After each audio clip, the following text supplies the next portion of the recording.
One of the most important revenue centers for any Wisconsin bar is going to be your video gaming machines. Any bar is going to have 5 of them that you walk into in the state of Wisconsin.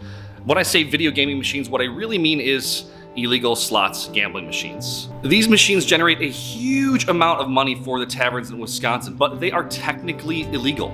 So how and why do all of the bars have them? Wisconsin bars have had slot machines for decades, but the modern rise of them goes back to 1997. That's only 20 some years ago. Back in 1997, the FBI raided 43 different bars, taking all of their gambling machines and issuing citations, felony citations to all of these tavern operators. So one of the 43 taverns that was raided was actually owned by the brother of the then sitting governor of Wisconsin, Tommy Thompson, his brother Ed Thompson. So this was a pretty high profile case, and Ed refused to plead guilty to the felony level charges. And because of the high profile nature of this case, as well as the, general likability of this tavern owner in his area, they were not able to find a jury that was unbiased enough to let him even sit for trial. And so the Fed dropped the charges.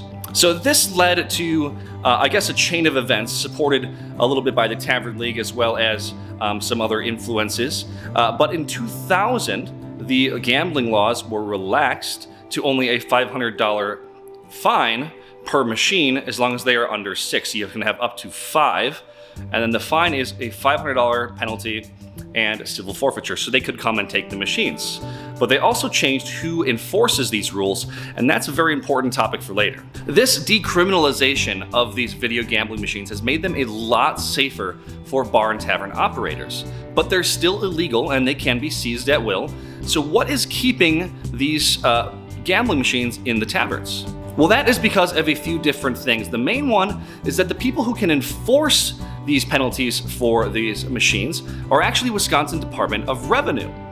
Now, for a lot of these gaming companies that service these machines, they're actually paying a sales tax on every dollar that goes into the machines. In Wisconsin, that's 5%, and some counties add an extra 0.5%. So here in Ozaukee County, we're paying 5.5% of every dollar that goes in. And when there's tens of thousands of dollars going in each week, that is a lot of revenue for the state. So it's kind of a gentleman's agreement between the state and the bars. And with the county tax being at 0.5%, the local sheriffs don't have an incentive to punish the bars either. So now that you know a little bit more about the history of these machines, let's dive into the nitty-gritty details about how these machines make money. One of the most common questions that I get asked is, do I lease my machines or do I own them?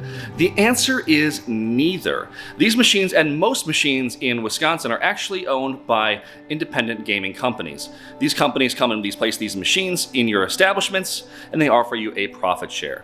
Now, these profit shares can range from anywhere between 50-50 and 70-30 in favor of the bar. They can even offer you a higher split depending on the deal that you have or the amount of gambling that you do in your establishment. Now let's talk about the legality of having these machines. I mentioned before in the intro topic about how the Wisconsin law was changed to a civil forfeiture and $500 fine per machine, and you can have a maximum of 5. You're only allowed to have this if you have a Class B liquor license.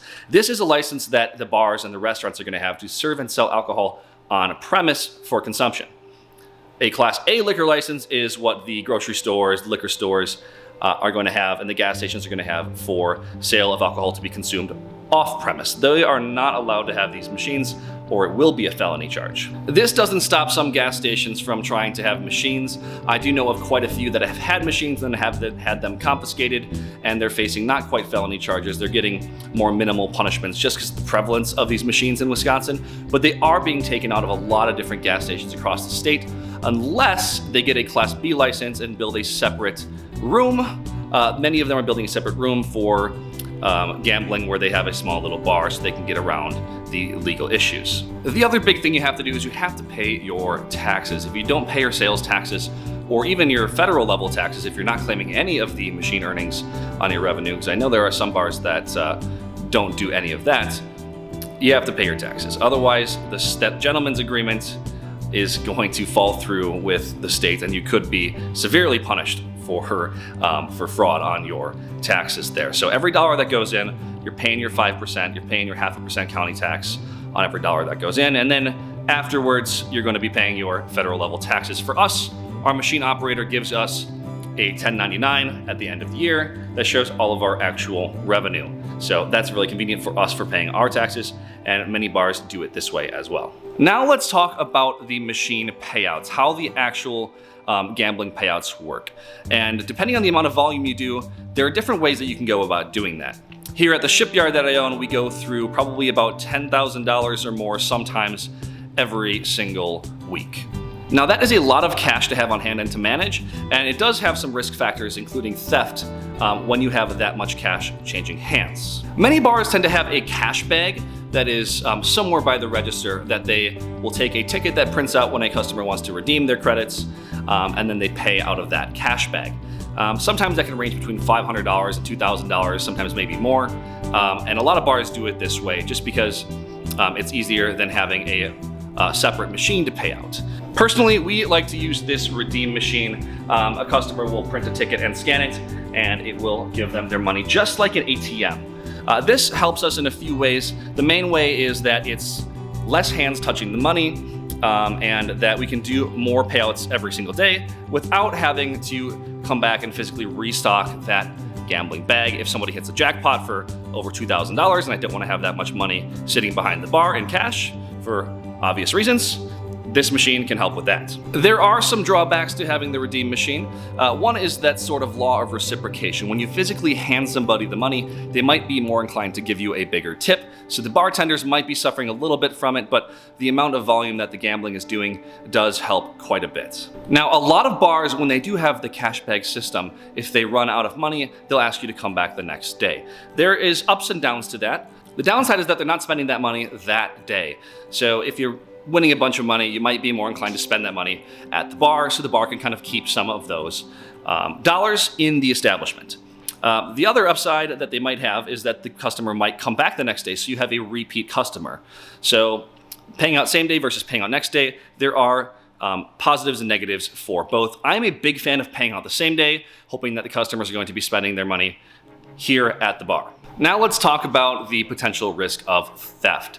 If you have a cash bag behind the bar, you're going to have risk of theft, especially if people know where it is. There's a lot of money that can be sitting in there that's very enticing for possible break-ins or even bartenders stealing from you. So it's very important to do cash audits of the bag every shift change. You want to make sure you can pinpoint when the money went missing and who was responsible for it at the time. That's one of the upsides of the redeem machine, but there is also a downside. Recently, we had an issue where people were using a device to cheat the machines and were effectively stealing from us.